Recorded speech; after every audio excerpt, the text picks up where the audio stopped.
शिव पंचाक्षरम नागेन्द्रहाराय त्रिलोचनाय भस्मांगरागाय महेश्वराय नित्याय शुद्धाय दिगंबराय तस्मै नकाराय नमः शिवाय मंदाकिनी सलील चंदन चर्चिताय नंदीश्वर प्रमथनाथ महेश्वराय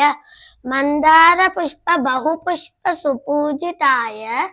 तस्मै मकाराय नमः शिवाय शिवाय गौरी वदनाब्ज वृंद सूर्याय दक्षात्वर नाशकाय श्रीनीलकंठाय वृषध्वजाय तस्मै शिकाराय नमः शिवाय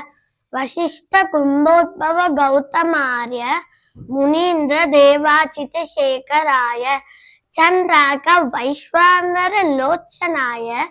तस्मै वकाराय नमः शिवाय यज्ञ स्वरूपाय जटाधराय पिनाकहस्ताय सनातनाय दिव्याय देवाय दिगंबराय तस्मै यकाराय नमः शिवाय पंचाक्षरमिदं पुण्यं यः पठेत् शिवसन्निधौ शिवलोकमवाप्नोति शिवेन सह मोदते।